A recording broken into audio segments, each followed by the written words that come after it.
بسم اللہ الرحمن الرحیم۔ پروگرام اختلاف رائے کے ساتھ میں ہوں افتخار کاظمی۔ ووٹ کو عزت دو کا نعرہ نواز شریف نے لگایا تھا، جس پر اب پی ڈی ایم اور ان کی بیٹی پہرا دے رہی ہے۔ تو جس قسم کے حالات سے میاں صاحب ان کی جماعت گزر رہی ہے، اگر ماضی پہ نظر ڈالے تو اس قسم کے حالات سے بہت ساری خرابیاں پیدا ہوتی ہیں۔ پنجاب کی سب سے بڑی جماعت ہونے کے باوجود نواز شریف نے اس بار پنجابی ازم کا نعرہ نہیں لگایا۔ اس سے پہلے نواز شریف ایک بار جاگ پنجابی جاگ تیری پگ نو لگ گیا داغ کا نعرہ لگا چکے ہیں۔ تو نواز شریف نے اپنی ماضی کی غلطیوں سے بہت سبق سیکھا ہے۔ اس قسم کے نعروں سے ملک کی سالمیت کو نقصان پہنچتے ہیں۔ تو نواز شریف ابھی تک ووٹ کو عزت دو کے بیانیے پر قائم ہے۔ پیپل پارٹی سندھ کا نعرہ لگا کر خود کو سندھ تک محدود کر چکی ہے اور بار بار نیشنل لیول کی سیاست کرتے کرتے واپس سندھ کی طرف لوٹ جاتی ہے۔ اس طرح بہت سی سیاسی جماعتیں ایسی ہیں جنہوں نے لسانیت اور قوم پرستی کی بنیاد پر سیاست کو چمکایا، لیکن وہ قومی سطح کی جماعتیں نہیں بن سکی۔ تو تحریک انصاف بھی ایسی جماعت ہے جس پر کوئی لسانیت یا صوبائیت کا رنگ غالب نہیں ہے، لیکن بدقسمتی سے حکمران جماعت ڈلیور کرنے میں ناکام نظر آتی ہے۔ تو کہنے والے کہہ رہے ہیں، جو خود نواز شریف نہیں کہہ رہے بلکہ جو کہنے والے ہیں وہ یہ کہتے ہیں کہ نواز شریف کا تعلق بھی پنجاب سے ہے اور اسٹیبلشمنٹ جسے پنجاب کی اسٹیبلشمنٹ کہا جاتا ہے، تو پنجاب کے لیڈر کا پنجاب کی اسٹیبلشمنٹ کے ساتھ ٹکراؤ یا محاذ آرائی کیا ملک کے لیے کوئی اچھی بات ہے؟ تو بہت سے لوگ اس کو اچھا نہیں سمجھتے، اور اس پوری کشیدگی کے ماحول کے باوجود جو اس وقت ٹالرنس ہے اس کو داد دینا تو بنتی ہے کہ نواز شریف اس پورے ماحول میں بھی خود کو ایک جگہ مضبوطی سے جمائے ہوئے ہیں۔ مسلم لیگ نون اور پیپل پارٹی کا اتحاد ویسے بھی فطری نہیں ہے، اور پیپل پارٹی اگر پی ڈی ایم کا حصہ رہے گی تو پھر الیکشن کیسے لڑے گی؟ حالانکہ مسلم لیگ نون نے پیپل پارٹی کے حوالے سے جتنا بڑا ظرف دکھایا، جتنے بڑے دل کا مظاہرہ کیا، اس پر نون لیگ کے لوگ ووٹر سپورٹر زیادہ خوش نہیں تھے، جو پہلے دن سے کہہ رہے تھے کہ زرداری صاحب مطلب نکال کر چلتے بنیں گے، جن کے پاس ایک صوبے کے سوا کسی صوبے کا مینڈیٹ نہیں ہے۔ وہ جو چاہ رہے تھے نواز شریف سے انہیں مل رہا تھا۔ اب نواز شریف بڑے دل اور بڑے ظرف کے آدمی ہیں، انہوں نے چیئرمین سینٹ کا عہدہ بھی دے دیا، اسلام آباد کی سیٹ پر اپنا امیدوار بھی نہیں دیا، پیپل پارٹی کو سارے جہاں سینٹ الیکشن میں اکاموڈیٹ بھی کیا۔ شاید ماضی کی کچھ غلطیوں کا کفارہ ادا کرنے کے لیے وہ پیپل پارٹی کو اکاموڈیٹ کرتے رہے، مگر نتیجہ تو وہی نکلا جو عام لیگی کارکن سوچ رہے تھے۔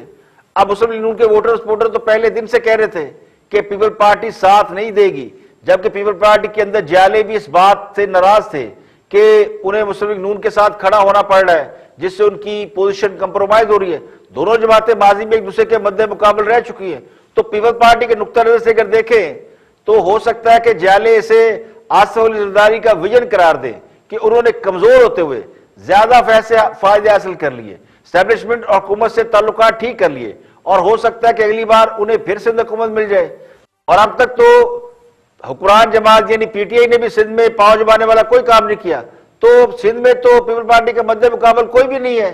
زرداری صاحب کی حکمت عملی تو بڑی کامیاب ہے کہ جو بھی بڑی سیاسی جماعت ہوتی ہے وہ ان کو گلے لگا لیتے ہیں یا وہ انہیں چیلنج کرتی ہے تو اس سے وہ تعلقات اچھے کر لیتے ہیں اور اپنے ایریا تک رہنے پر راضی کر لیتے ہیں۔ تو سندھ کا کوئی رخ نہیں کرتا، نہ مسلم لیگ نون نے سندھ میں کوئی بہت زیادہ اپنا نیٹ ورک بنایا، نہ تحریک انصاف کا نیٹ ورک ابھی تک بنا ہوا۔ تو زرداری صاحب کا فارمولہ تو سیدھا سادہ ہے کہ سندھ ہمارا باقی تمہارا۔ وہ خود کو سندھی لیڈر کہلانا پسند کرتے ہیں۔ نہ مسلم لیگ نون نے سندھ میں چیلنج کیا، نہ ہی پی ٹی آئی نے انہیں سندھ میں چیلنج کر سکی ہے۔ تو کراچی میں پیپل پارٹی کبھی تھی نہیں، ایم کیو ایم تھی، اور ایم کیو ایم کی جگہ پی ٹی آئی کو مل گئی۔ تو ایم کیو ایم نے پی ٹی آئی کے پلڑے میں وزن ڈال کر اب انہیں پھیلنے سے روک رکھا ہے، یعنی جہاں پہ ایم کیو ایم ہے وہ پی ٹی آئی نہیں، اور پی ٹی آئی وہ ایم کیو ایم نہیں۔ تو ایم کیو ایم اگر حکومت کی اتحادی ہے تو ہو سکتا ہے اگلے الیکشن میں پی ٹی آئی کو ایم کیو ایم کے حق میں سرنڈر کرنا پڑے یا ایم کیو ایم کو علیحدہ ہونا پڑے، لیکن پھر بھی سندھ میں جو بڑی پارٹی ہے وہ تو زرداری صاحب کی رہے گی۔ اب جو میں نے ساری تمہید باندھی ہے، جو مجھے لگتا ہے کہ یہ سب کچھ کیوں ہوا، وہ اس لیے ہوا کہ حکومت 2.5 سال کا عرصہ مکمل کر چکی ہے، اور اب اس کے لیے ڈیلیور کرنے کے لیے ان کے پاس شاید 1 سال یا 1.25 سال باقی رہ گیا۔ تو جن جماعتوں کی اب اگلے الیکشن پر نظر ہے وہ بھی کسی نہ کسی بہانے سے اپنی انڈیویجولیٹی ظاہر کرے گی، اپنا وجود ظاہر کرے گی۔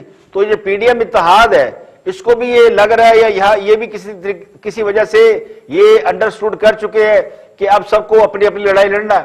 پیپل پارٹی کو یقین ہے کہ انتخابات آج ہوئے کل ہوئے ان کا مقابلہ مسلم لیگ نون سے ہونا ہے, تو وہ پیپل پارٹی مسلم لیگ نون کی اتحادی بن کر الیکشن نہیں لڑ سکتی, نہ ہی پی ڈی ایم کے پلیٹ فارم سے دونوں جماعتیں الیکشن لڑ سکتی ہیں. کم از کم نون لیگ تو اس کے لیے راضی نہیں ہوگی, نہ ہی پیپل پارٹی کے لوگ شاید اس پہ راضی ہوں. پیپل پارٹی سندھ تک محدود رہے گی, نون لیگ کے پاس پورا پنجاب ہے, تو نون لیگ پنجاب میں پیپل پارٹی کو وہ مقام دے ہی نہیں سکتی جو وہ مانگیں گے, اور نہ ہی سندھ میں وہ چاہے گی کہ مسلم لیگ نون آئے. تو یہی وہ موقع تھا, یہی وہ مقام تھا جہاں دو فائدے حاصل کیے جا سکتے تھے. ایک تو زرداری صاحب نے اسٹیبلشمنٹ کو خوش کر دیا کہ دیکھیں میں ان کے ساتھ نہیں ہوں, اور میں وہ جو کہتے ہیں نا محاذرائی کی اس میں سیاست میں نہیں ہوں, اور دوسرا انہوں نے اپنی پارٹی کو بھی خوش کر لیا کہ میں نے ایک پرنسپل سٹینڈ لے لیا ہے, اور ہم اب جو ہے یعنی کوئی گلہ شکوہ بھی نہیں, ایک معقول جواز بنا کے ہم پی ڈی ایم سے علیحدہ ہو رہے ہیں اور ایک انڈیویجول پارٹی بن جائے گی. تو مجھ جیسے عام آدمی کا مسئلہ بالکل یہ نہیں ہے کہ اپوزیشن کا اتحاد رہتا ہے یا ٹوٹ جاتا ہے, مگر اس بات کی فکر ضرور ہے کہ اگر اپوزیشن کمزور ہو گئی تو پھر حکومت کو من مانی سے منہ زوری سے کوئی نہیں روک سکے گا.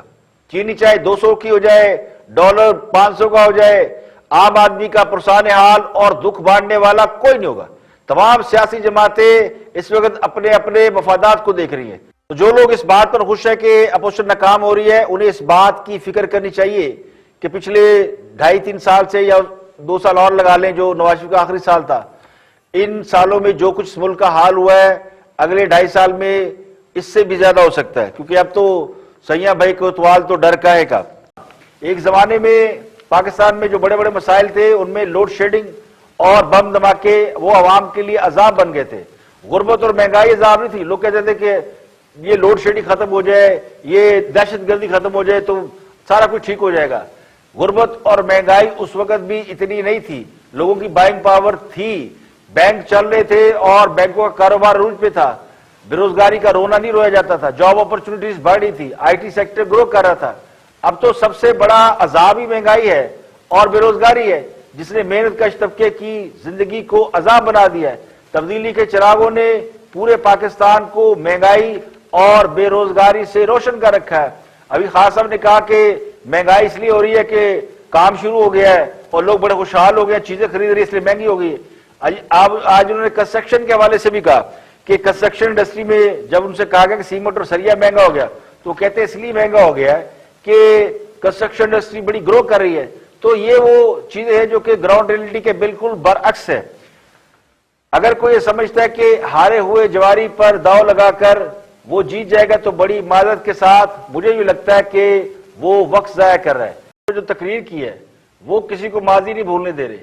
یہ ماضی ہم ہمسایہ ممالک کے حوالے سے تو بھول رہے ہیں, لیکن جو اپنے اندر چیزیں ہیں وہ ہم نہیں بھول سکتے. خان صاحب نے جو تقریر کی آج اس میں انہوں نے کہا کہ یہ ملک اس لیے نہیں بنا کہ آصف علی زرداری اور نواز شریف امیر ہو جائیں. تو سوال یہ کہ کیا یہ ملک اس لیے بنا تھا کہ جہانگیر ترین, اعظم سواتی اور افریدی اور اس طرح کے لوگ یہ سب امیر ہو جائیں؟ تو دوسروں پر جو انگلیاں اٹھانے والے ہیں وہ خود کو تو دیکھیں, خود 300 کنال کے گھروں میں رہتے ہیں. تو خان صاحب نے ایک اور بڑا دلچسپ دعویٰ کیا ہے, تو وزیر اعظم پاکستان کا بھی سٹیٹمنٹ ذرا سن لیں. خوشی نہیں دیتا. اتنے بڑے بڑے یہاں اربوں پتی بیٹھے ہوئے ہیں, آپ یقین کریں میں آپ کو لکھ کے دیتا ہوں کہ ان کو پتہ ہی نہیں کہ ان کے پاس کتنا پیسہ ہے. 30 سال میں اس ملک کا پیسہ چوری کیا, ان کو پتہ ہی نہیں ہے کتنا پیسہ ہے. اللہ قرآن میں کہتا ہے کہ ہر جگہ میں سبق دیتا ہوں تمہیں, تو ان کو دیکھو کہ لعنت ہے ایسے پیسے کی. بچے بھی جھوٹ بول رہے ہیں, وہ بھی جھوٹ بول رہے ہیں, کبھی ہسپتال میں جا رہے ہیں, کبھی جیل میں جا رہے ہیں. یہ ہمارے لیے عبرتناک چیز ہے. پچھلے نون لیگ کے 2.5 سال میں انہوں نے کتنا قرضوں پہ سود واپس کیا تھا؟ 3000 ارب. ہم نے اپنے 2.5 سال میں قرضوں پہ کتنا سود اب تک واپس کر چکے ہیں؟ 6.2 ٹریلین, یعنی دگنے سے زیادہ. انہوں نے اپنے 2.5 سال میں کتنی ریپیمنٹس کی تھی؟ لون پلس انٹرسٹ 20,000 ارب. ہم نے ابھی تک کتنی کی ہیں؟ 35,000 ارب. جب آپ اتنے زیادہ قرضے واپس کرتے ہیں, پیسے ہی نہیں ہوتے اپنی تعلیم پہ خرچ کرنے کے لیے, ہسپتالوں پہ, سڑکوں پہ. تو خان صاحب نے ایک بڑا دلچسپ انکشاف کیا کہ جب خان صاحب حکومت میں آئے تھے تو پچھلی حکومت کے ذمے 30,000 ارب روپے کا قرض تھا, اور خان صاحب نے 2.5 سال میں تقریباً 15,000 ارب کا قرض لیا. جبکہ اس وقت حکومت کے اپنے اعداد و شمار کے مطابق پاکستان پر بیرونی قرضوں کی مالیت تقریباً 45,000 ارب روپے ہے. 30 پچھلے حکومتوں کے 15,000 ارب ہم نے قرض لیا. لیکن وزیر اعظم نے آج انکشاف یہ کیا کہ 35,000 ارب روپے کا قرضہ انہوں نے اتار دیا. تو ان سے صرف پوچھنا یہ تھا کہ یہ 35,000 ارب روپے کہاں سے آئے ہیں, اور اتنا قرض ادا کرنے کے بعد بھی ابھی ملکی قرض 45,000 ارب روپے کیسے ہے؟ اس حساب سے تو یہ قرض کوئی 10,000 ارب رہنا چاہیے تھا. لیکن یہ 35,000 ارب روپے کہاں سے آئے جو خان صاحب نے ادا بھی کر دیے اور کسی کو پتہ بھی نہیں چلا, یا آسمان سے ٹپکے تھے یا زمین سے کوئی خزانہ نکلا تھا. اتنی ادائیگی کے بعد تو پھر ہمیں ہاتھ جھاڑ لینا چاہیے تھے, ملک کو خوشحال ہونا چاہیے تھا کہ 35,000 ارب روپے ہم نے قرضہ اتار دیا ہے. یعنی پچھلے 72 سالوں کا قرضہ 30,000 ارب, تو خان صاحب نے 35,000 ارب پے کر دیے, لیکن پھر بھی قرض 45,000 ارب ہے.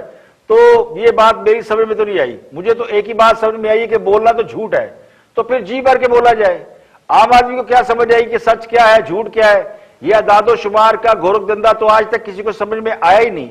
اور جسے سمجھ میں آتا ہے, اگر کسی کو سمجھ میں آ جائے تو وہ بہت بڑا بزنس مین بن جاتا ہے. اتنا آسان کام نہیں ہے. مسئلہ صرف نفرت ہے. جنہیں نواز شریف سے نفرت ہے وہ آسانی سے یہ بات مان جاتے ہیں کہ یہ سب کچھ نواز شریف نے کیا تھا. جنہیں زرداری اچھا نہیں لگتا وہ زرداری کے خلاف ساری باتیں آسانی سے ہضم کر جاتے ہیں. تو خان صاحب کا کہاں اپنی جگہ چٹا ہی رہتا ہے. وہ کہتے ہیں نا, کہنے والے کہتے ہیں کہ نفرت بھی کوکین اور ہیروئن کی طرح کا ایک نشہ ہے, جو لگ جائے تو آسانی سے جان نہیں چھوڑتا. حالانکہ سمجھانے والے بار یہ سمجھا چکے ہیں. آگے بڑھے, پرانی باتیں چھوڑے. جیسے ہم ہمسایہ ملکوں کی بات کر رہے ہیں کہ جناب پرانی باتیں چھوڑے, کلیشز ختم کرے, آگے بڑھتے ہیں.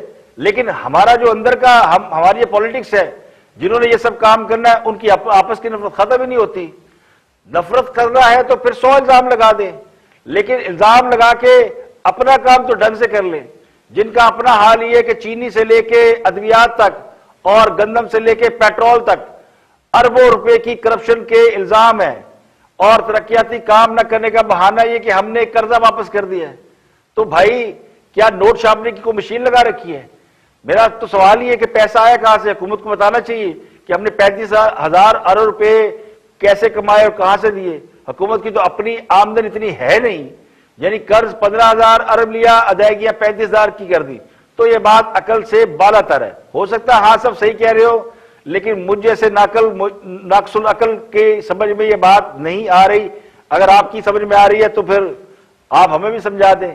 تو کرپشن کی درجوں کہانیاں, اسکینڈل, نالائکی کی بے شمار داستانیں, اور تان ٹوٹتی ہے نواز شریف پر. تو پہلے اپنی منجی تھلے تو ڈانگ پھیریں. سیاست میں الزام تراشی اور کردار کشی کوئی نئی بات نہیں ہے. بدقسمتی سے ہماری سیاست اسی کے ارد گرد گھومتی ہے, اور اس سے کوئی سیاسی جماعت مبرہ نہیں ہے. سب اپنے اپنے ووٹ بینک کو خوش کرتے ہیں. کوئی ٹرک کی بتیاں چلاتا ہے, کوئی نفرت کا ٹانک پلاتا ہے.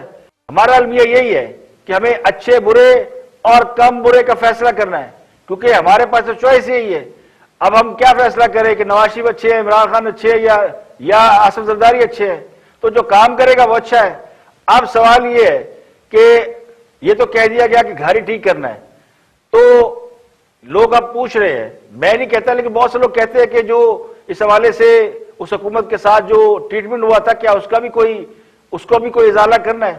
تو جب نواز شریف نے اپنا گھر ٹھیک کرنے کی بات کی تھی تو انہیں غدار, مودی کا یار کہا گیا تھا. تو آج 4 سال بعد وہی بات آرمی چیف کر رہے ہیں, جو میں یہ سمجھتا ہوں اچھی بات ہے. میں ان کو بالکل نہیں کہتا کہ انہوں نے کوئی غلط بات کی ہے. تو یہ بات وہی ہے جو اس وقت وزیر اعظم نے کی تھی, اب آرمی چیف کر رہے ہیں.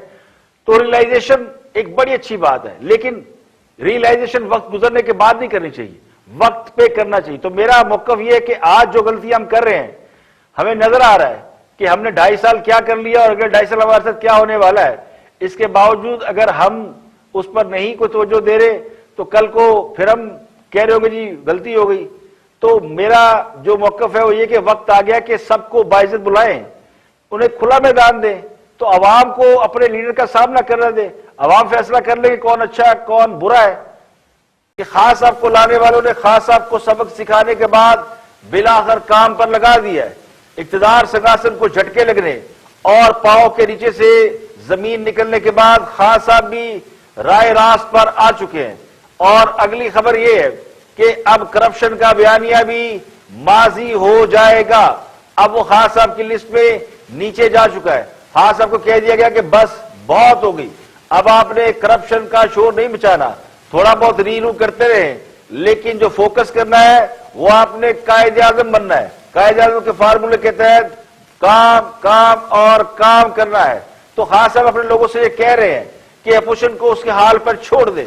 تو یہی بات پچھلے کئی سالوں سے, کئی مہینوں سے پوری قوم خان صاحب سے مجھ سمیت ہاتھ باندھ باندھ کر عرض کرتی رہی کہ خان صاحب جان دیو, کچھ کام بھی کر لو. جو لوگوں سے آپ وعدے اور دعوے کر کے آئے ہیں ان میں سے سارے نہیں پورے کر سکتے تو کچھ تو پورے کریں, اور اگر کچھ بھی پورے نہیں کر سکتے تو کچھ شروع تو کریں. تو جن کا کام احتساب کرنا ہے ان کو ان کا کام کرنے دے. تو خان صاحب کی بنیادی غلطی یہی تھی کہ انہوں نے آتے ہی اپوزیشن کے ساتھ میچ ڈال لیا اور اپنی گورننس پر توجہ نہیں دی. انہوں نے کسی ایک کی نہیں سنی. اب جب کو کہتے ہیں نا پنجابی میں کہ کنا کولو لنگی ہے, تو اب ان کے کانوں سے دھواں نکل رہا ہے, ہوش ٹھکانے آ چکے ہیں. تو خان صاحب سب سے پہلے مہنگائی کے خاتمے اور روزگار کی فراہمی کے لیے اب بھاگ دوڑ کر رہے ہیں. لیکن خان صاحب کا جو ٹریک ریکارڈ ہے وہ اس طرح کا ہے کہ وہ جو کہتے ہیں وہ کرتے نہیں, اور جو وہ کرتے ہیں وہ ان سے ہوتا نہیں. خان صاحب نے مہنگائی پر نظر ڈالی تو مہنگائی کئی فیصد بڑھ گئی. خان صاحب نے چینی کے بحران کا نوٹس لیا تو چینی مارکیٹ سے بھی غائب ہو گئی اور اس کی قیمت آج تک 100 روپے سے نیچے نہیں گئی. اب بھی چینی کے شہروں میں 100 روپے سے زیادہ بک رہی ہے. خان صاحب نے کنسٹرکشن انڈسٹری کی طرف نظر دوڑائی تو آج سریا کئی گنا مہنگا, سیمنٹ کی بوری 500 سے 600 روپے تک چلی گئی ہے, اور کنسٹرکشن کی ساری اشیاء عام آدمی کے استطاعت سے باہر ہو گئی. خان صاحب نے گندم پر نظر ڈالی تو اب ہمیں گندم باہر سے منگوانا پڑتی ہے. 1 کروڑ نوکریاں دینے کا وعدہ کیا تو ملک میں بے روزگاروں کی تعداد ملینز میں ہو گئی ہے. خان صاحب نے 50 لاکھ گھر دینے کا وعدہ کیا تو بات پناہ گاہوں اور لنگر خانوں پر آ کر ٹھہر گئی ہے.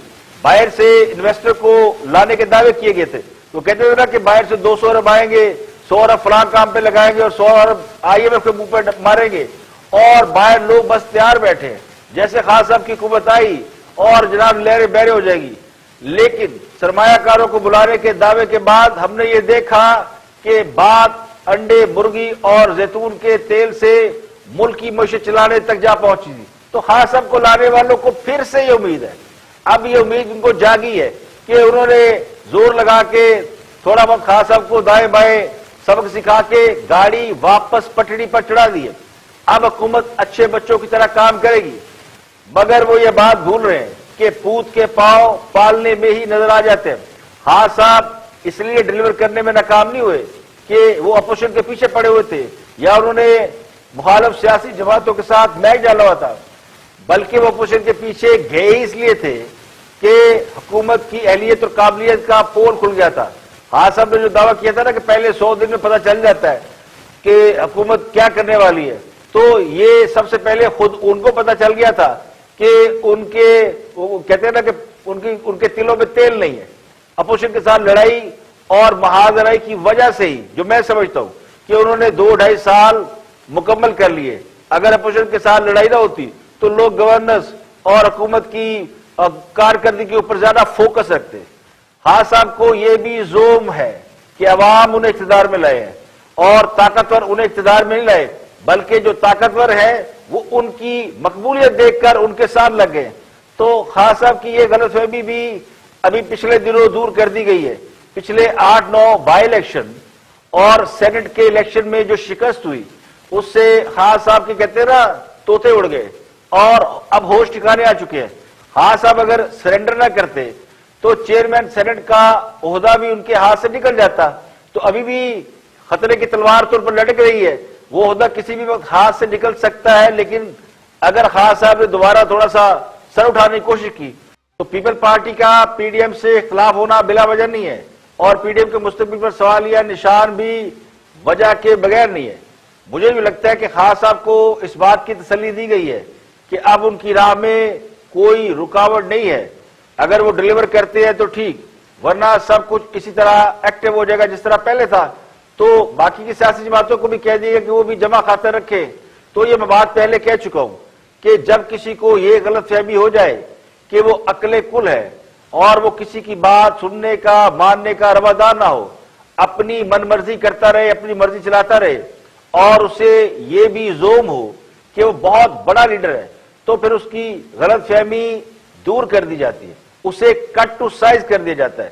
جس طرح پودوں کی شاخیں بڑھ جائیں تو ان کی تراش خراش کی جاتی ہے، کاٹ چھانٹ کی جاتی ہے، تو اس طرح خان صاحب کی بھی تھوڑی سی کاٹ چھانٹ تراش خراش ہو چکی ہے، اور اب یہ سمجھا جا رہا ہے کہ نئی قومیں پھوٹے گی اور حکومت میں کہیں سے قابلیت پیدا ہو جائے گی، تو حکومت بڑے اچھے اچھے کام کرے گی آنے والے دنوں میں، اور اتنے اچھے کام کرے گی کہ لوگ واہ واہ کر اٹھیں گے۔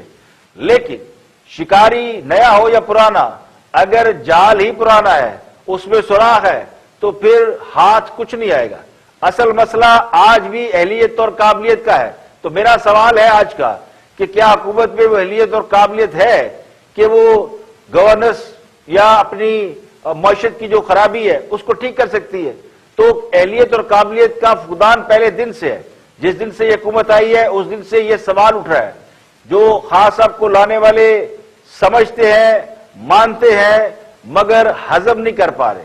خان صاحب نے کرپشن کا اتنا ڈھنڈورا پیٹا تھا جب وہ آئے تھے کہ تمام انویسٹر ملک چھوڑ کر بھاگ گئے تھے۔ سب کو یاد ہے بیوروکریسی کام چھوڑ کے بیٹھ گئی تھی، اور آج بھی بیوروکریسی وہی کر رہی ہے۔ آج حکومت سب کی محنتیں کر رہی ہے، کام کرو، مگر کوئی کام کرنے کے لیے تیار نہیں ہے۔ آج سرمایہ کاروں کو بلایا جا رہا ہے کہ انویسٹمنٹ کرے، بڑی سہولت دے رہے ہیں، لیکن کوئی سننے کو تیار نہیں ہے۔ جی ڈی پی 5.8% سے گرا کر پورا زور لگانے کے بعد، یعنی یہ اکیلا نواز شریف 5.8 پہ لے گیا تھا، اور اب خان صاحب اکیلے نہیں ہیں، ان کے ساتھ دائیں بائیں دستوں بازو بہت ساری چیزیں ہیں، لیکن وہ 1.5% سے اوپر نہیں جا رہے۔ تو میرا گمان یہ کہ خان صاحب کو پھر سے ایک موقع مل گیا ہے کہ وہ اپنی مدت مکمل کرے، یا جتنا بھی انہیں ٹائم ملا ہے اس میں وہ کوئی کارنامہ کر دکھائے۔ تو حکومت کا اس وقت سب سے بڑا ٹاسک مہنگائی پر قابو پانا اور بے روزگاری کا خاتمہ، یعنی روزگار میں اضافہ کے مواقع پیدا کرنا ہے۔ بجلی اور گیس کے بلوں میں انتہائی اضافہ ہے، اس کو کسی طرح کمی اس میں لانا ہے۔ ڈیولپمنٹ کے کام، ترقیاتی کام جو کہ ملک کے لیے ضروری ہوتی ہے، جس سے جی ڈی پی بڑھتی ہے اور جس سے روزگار کے مواقع بڑھتے ہیں، تو وہ کرنا ہے۔ تو یہ 4-5 بڑے کام ہیں۔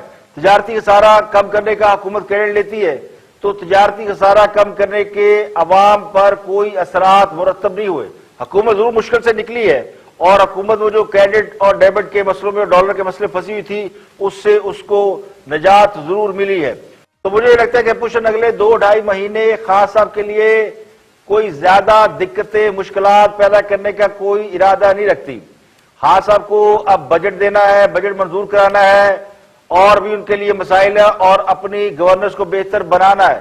نواز شریف نے اپنے دور حکومت میں ملک سے لوڈ شیڈنگ اور دہشت گردی کے خاتمے جیسے بڑے بڑے کام کیے تھے، چھوٹے کام نہیں تھے۔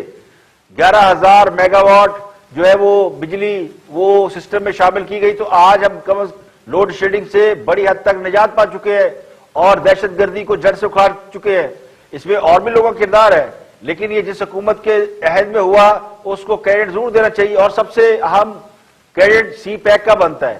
سی پیک گیم چینجر منصوبہ تھا، جس سے ملک کی قسمت بدلنے کی کوشش کی گئی۔ بدقسمتی سے وہ منصوبہ کہیں جو ہے وہ خواب ہو چکا ہے۔ ابھی تک خان صاحب نے تو کسی بڑے کام میں ہاتھ نہیں ڈالا جس سے یہ کہا جا سکے کہ وہ بہت بڑا کام کرنے جا رہے ہیں۔ حکومت اپنا پرائم منصوبہ ہیلتھ کارڈ کو قرار دیتی ہے، صحت کارڈ کو، جس کی ابھی رینج صرف خیبر پختونخوا تک ہے، اور ہیلتھ کارڈ بھی اسی طرح کا منصوبہ جس طرح پیپلز پارٹی بے نظیر انکم سپورٹس پروگرام کو اپنا پرائم منصوبہ سمجھتی تھی، اور ان کا خیال یہ تھا، بلکہ زرداری صاحب سمجھتے تھے کہ انہوں نے بہت بڑا کام کر دیا ہے اور اب وہ انہیں الیکشن جیتنے سے کوئی نہیں روک سکتا، وہ دوبارہ اقتدار میں آ جائیں گے۔ لیکن انہیں بری طرح ناکامی ہوئی۔ لوگوں نے معیشت، گورننس، مہنگائی اور معاشی ترقی کے اوپر سوال اٹھائے۔ تو حکمران جماعت اور ان کے ووٹر سپورٹر جو اس وقت اس بات پر خوش ہیں کہ ٹوٹ گئی تڑک کر کے، یعنی پیپل پارٹی اور پی ڈی ایم میں اختلافات ہو گئے تو بھنگڑے ڈالے جا رہے ہیں، بڑی خوشیاں منائی جا رہی ہیں، لیکن انہیں یہ سمجھنا چاہیے کہ اگر پی ڈی ایم ٹوٹ بھی جائے یا پی ڈی ایم نہ بھی رہے تو کیا اس سے حکومت اپنی گورننس بہتر کر لے گی؟ معیشت آئیڈیل ہو جائے گی، بے روزگاری اور مہنگائی ختم ہو جائے گی، ناکام خارجہ پالیسی کامیابی کی طرف چل نکلے گی. یہ جو مہنگائی، بے روزگاری یا جتنے مسائل جن کا میں ذکر کر رہا ہوں، یہ صرف حکومت کے سیاسی مخالفین اس سے سفر نہیں کر رہے، بلکہ اس سے پورے پاکستان کے عوام سفر کر رہے ہیں، جن میں خان صاحب کا اپنا بڑا ووٹ بینک شامل ہے. تو جو بھی لوگ خان صاحب کو سپورٹ کرتے ہیں، جنہوں نے ووٹ دیے تھے، وہ بھی اس میں شامل ہیں. تو انہیں بھی یہ چاہیے، انہوں نے خان صاحب کو ووٹ اس لیے تو نہیں دیے تھے کہ خان صاحب آئیں گے اور مہنگائی کریں گے یا پرانی حکومتوں کو کوسنے دیتے رہیں گے، تو اپوزیشن کو لتاڑنے کے لیے کسی نے ووٹ نہیں دیے ہوں گے. تو ووٹ اس لیے دیے تھے کہ تبدیلی آئے گی، ملک کے حالات بہتر ہوں گے، تو اس کے لیے کام کرنا ہوگا. تو یہ ووٹر اور سپورٹر کی بھی ذمہ داری ہے کہ اپنی لیڈرشپ کو ان پہ فورس کرے، ان پہ زور ڈالے کہ وہ کام کرے.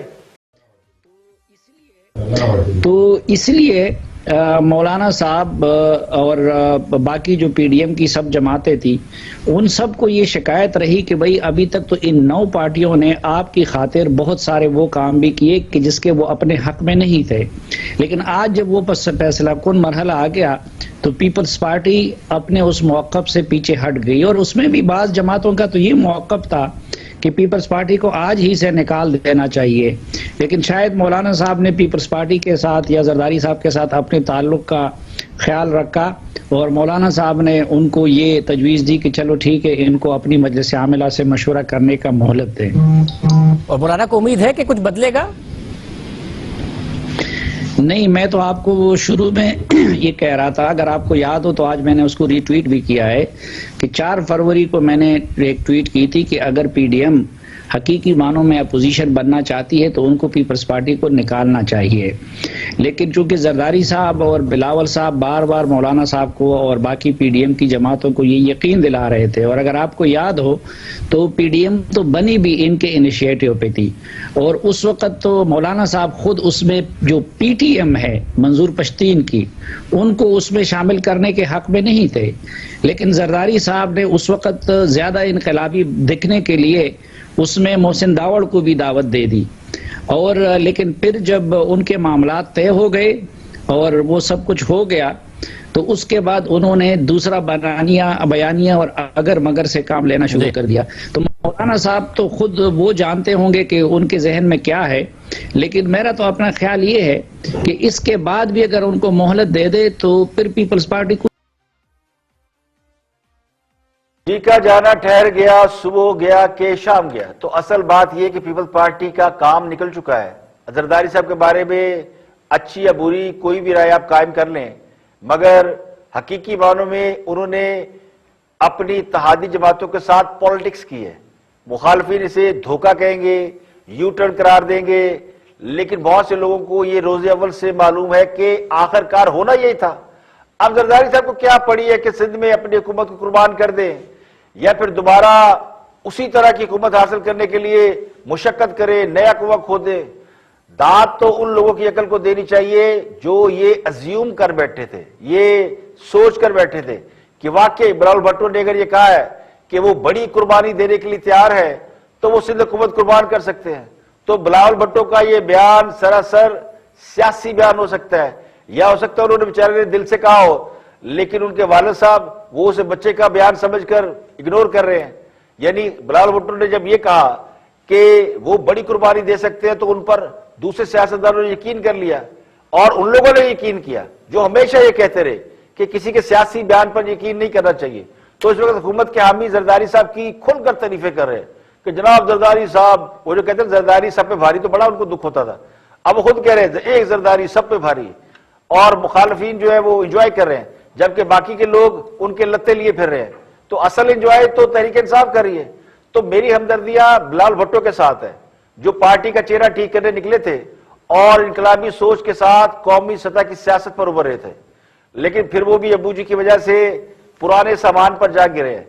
تو ان سے مجھے ہمدردی ہے جو نیشنل پالیٹکس میں یعنی وزارت عظمیٰ کی دوڑ میں شامل تھے.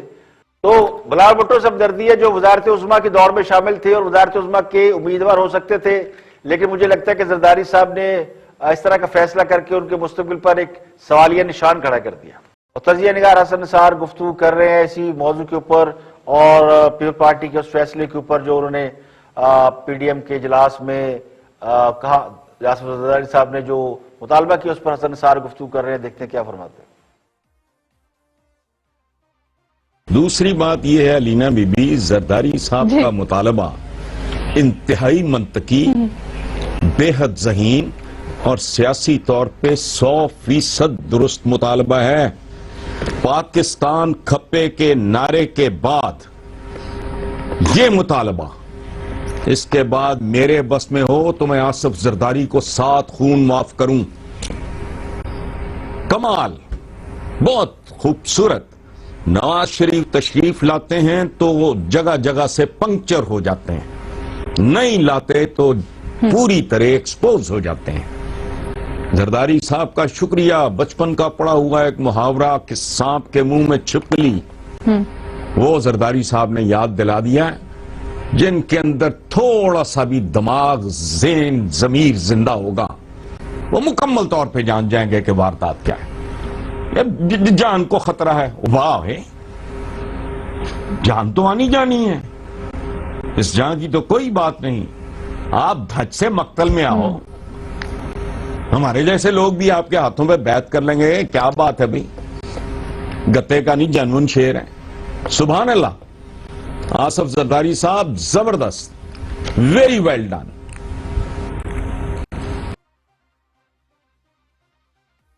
جن کے دل میں بغض نواز شریف ہے، انہیں نواز شریف سے اختلاف کرنے والے بھی ولی دکھائی دیتے ہیں۔ تو آصف زرداری کا نواز شریف سے وطن واپسی کا مطالبہ اپنی جگہ، لیکن اس کے لیے زرداری صاحب کے 7 خون معاف کرنے والے کون لوگ ہیں؟ یہ وہ لوگ ہیں جو کل تک زرداری صاحب کو اس لیے گالیاں دے رہے تھے کہ وہ عمران خان کی مخالفت کر رہے تھے یا اپوزیشن اتحاد کا حصہ ہے۔ آج ان سب نے خود کو ایکسپوز کر دیا ہے، خود کو بے نقاب کر دیا ہے۔ آج زرداری صاحب ان کے لیے اس لیے اچھے ہو گئے ہیں کہ انہوں نے نواز شریف اور مولانا فضل الرحمان سمیت ان تمام لوگوں کو مایوس کیا ہے جو یہ توقع لگائے بیٹھے تھے کہ اپوزیشن ان کی نمائندگی کرتے ہوئے اس حکومت سے ان کی جان چھڑا دے گی۔ اب زرداری صاحب نے کوئی نئی بات نہیں کی ہے، یہ بات ای سی سی کے اجلاس میں اس سے پہلے بھی ہو چکی ہے، جب پہلی بار پی ڈی ایم نے اس بات کا فیصلہ کیا تھا، آر اور پار کے نعرے لگائے تھے اور یہ کہا تھا کہ ہم پہلے استعفے دیں گے اور پھر تحریک چلائیں گے، تو اس وقت اجلاس کے اندر یہ بات ہوئی تھی۔ نواز شریف کی واپسی کا مطالبہ کرنے والے جعلی اراکین تھے، اس وقت پیپل پارٹی نے اسے پارٹی اراکین کی ذاتی رائے قرار دیا تھا۔ تو آصف زرداری صاحب نے کل اسے خود بیان کر دیا، تو بنیادی طور پر تو آصف زرداری پیپل پارٹی نے یو ٹرن لیا ہے۔ پہلے انہوں نے استعفوں پہ زور دیا، اب خود بیک آؤٹ کر گئے۔ تو جس یو ٹرن کا شکوہ پیپل پارٹی والے یا زرداری صاحب خاص طور سے کیا کرتے تھے، تو وہی کام زرداری صاحب نے کیا ہے۔